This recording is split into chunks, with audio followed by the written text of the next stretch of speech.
허리 문제인데 이상근 증후군을 치료하고 있으면 효과가 없겠죠. 안녕하세요. 신경과에서 근무하고 있는 물리치료사 도수정수입니다. 오늘은 이상근 증후군에 대해서 알아볼게요.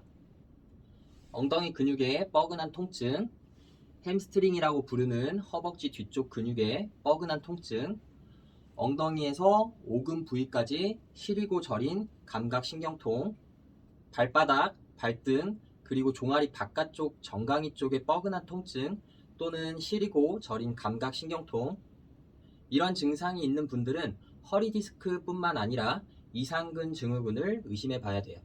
이상근 증후군은 다른 말로 좌골신경 포착 증후군이라고 해서 허리와 엉치에서 나오는 신경인 좌골신경이 이상근이라는 근육에 의해서 어떤 이유에서든지 자극을 받게 되면 허리 디스크가 있을 때 나타나는 하지방사통과 비슷한 증상이 나타나는 걸 말해요.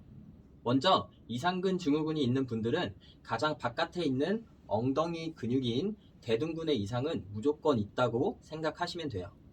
넘어져서 엉덩방아를 찧어서 미세 손상이 있었거나 오래 장시간 앉아서 눌려 있었거나 이런 부분들을 포함해서 대둔근의 움직임에서의 기능이 떨어졌다고 보시면 돼요. 앉아 있을 때 엉덩이 근육은 쿠션 역할을 할 수가 있는데 이런 기능이 떨어지게 되면 엉덩이 속근육인 이상근의 과흥분이나 약화로 인해서 좌골신경의 유착 또는 자극에 의한 이상근 증후군이 생길 수 있어요. 여기 마네킹에 큰 엉덩이 근육인 대둔근과 좌골신경 그리고 넙다리 뒤 근육인 햄스트링을 표시해 놨는데요. 큰 엉덩이 근육을 제거해 볼게요. 다시 마네킹을 보시면 이 신경은 허리 4번, 5번, 엉치 1번, 2번, 3번 신경이 합쳐진 좌골신경인데요. 이 좌골신경이 여기 엉덩이 심부 근육인 이상근에 의해서 어떤 식으로든 자극을 받는 건데요. 좌골신경이 자극을 받으니까 다리가 저리고 아픈 신경압박 증상이 나타날 수 있겠죠. 여기서 조금만 더 덧붙이면 좌골신경 바로 옆에 있는 작은 두 개의 신경이 있는데요. 후대퇴표피신경, 하둔신경이라고 하는데 이 신경들도 이상근에 의해서 자극이 될 수 있어요. 후대퇴표피신경이 자극을 받으면 엉덩이 아래쪽에서 오금 부위에 이르는 톡톡 쏘는 느낌 또는 저린 느낌의 감각신경통을 느낄 수 있고, 하둔신경이 자극을 받으면 우리가 대둔근이라고 하는 가장 겉에 있는 큰 엉덩이 근육에서 마치 피가 통하지 않는 것처럼 뻐근한 통증을 느낄 수 있어요. 결국 이상근에 의해서 좌골신경, 후대퇴표피신경, 그리고 하둔신경이 전부 다 같이 자극을 받을 수 있는데 각각의 증상이 합쳐진 엉덩이에서 발까지 전부 다 저리고 아픈 느낌이 들 수 있는 거예요. 이 증상은 허리 디스크가 있을 때 다리로 내려오는 하지 방사통과 같아서 허리 디스크로 착각할 수도 있을 거예요. 충분히 그렇게 느낄 수 있겠죠. 기본적인 이상근 증후군의 기전은 이렇게 돼요. 바로 이상근을 풀고 스트레칭을 하면 좋겠지만 그렇게 하시면 문제가 좀 생길 수 있어요. 일단 우리는 먼저 허리 디스크의 방사통과 이상근 증후군을 최대한 구별해야 돼요. 허리 문제인데 이상근 증후군을 치료하고 있으면 효과가 없겠죠. 반대로 이상근 증후군인데 허리에 집중해서 시술과 치료를 받고 있으면 효과는 조금 있을 수 있겠지만 분명히 증상이 다시 나올 거예요. MRI의 결과로 판단하면 사실 가장 좋겠죠. 하지 방사통이 있는데 MRI상 유의미한 추간판 탈출 소견이 있다. 그러면 너무 깔끔하잖아요. MRI의 결과가 허리 디스크 소견이 아니거나 또는 있는데 유의미하지 않을 때 하지방사통과 같은 증상이 있다 그러면 또 이상근 증후군 문제가 높아질 수 있겠죠. 또한 허리 디스크와 이상근 증후군 둘 다 있을 수도 있고 둘 다 아니고 천장관절 증후군과 같은 다른 문제일 수도 있을 거예요. 그래서 어떠한 최소한 평가도 없이 이상근을 마사지하고 스트레칭하는 방법은 좋은 방향성이 아닐 수 있다고 생각하고요. 방향성을 잘못 잡게 되면 그 증상을 더 심하게 만들 수도 있을 거예요. 어려운 방법도 아니고 시간도 많이 들지 않으니까 최소한 혼자서 해볼 수 있는 평가 방법 몇 개 정도는 해보고 그 그 다음에 허리에 집중할 것인지 아니면 이상근에 조금 더 집중할 것인지를 포커스를 맞추시면 돼요. 병원이 아니라 영상을 보고 혼자 하는 것이기 때문에 오류와 한계점이 있다는 점을 알아두셔야 돼요.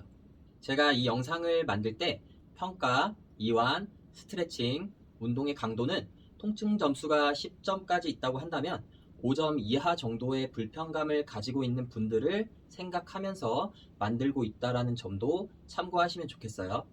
이 불편한 기간이 짧으면 짧을수록 효과도 좋겠지만 만성이라면 호전되는 기간도 좀 길게 잡으셔야 돼요. 자, 그럼 내가 엉덩이부터 다리가 저리고 아플 때 허리 디스크 쪽에 문제가 있는지 아니면 이상근 증후군일 확률이 더 높은지 간단한 움직임으로 최소한의 평가를 해볼게요. 누워서 한번 간단히 체크해 볼게요. 증상이 있으신 분들은 같이 따라해 보세요. SLR 테스트라고 해서 하지 직거상 검사를 해볼게요. 하늘을 보고 바로 누워주세요. 바로 누운 자세에서 무릎과 발가락이 하늘을 보게 돌려주세요. 발목을 90도 정도 올려준 상태에서 천천히 하늘을 향해서 무릎을 펴고 다리를 올려주세요. 30도, 45도밖에 가지 못했는데 허리의 압박이 증가하면서 통증이 생기거나 다리 쪽으로 하지 방사통이 증가한다면 멈춰주세요. 보통 증상이 나오면 정상 범위인 60에서 70도까지 들지도 못하세요. 이런 분들은 허리 디스크에 초점을 맞춰서 치료 방향을 잡으시면 돼요.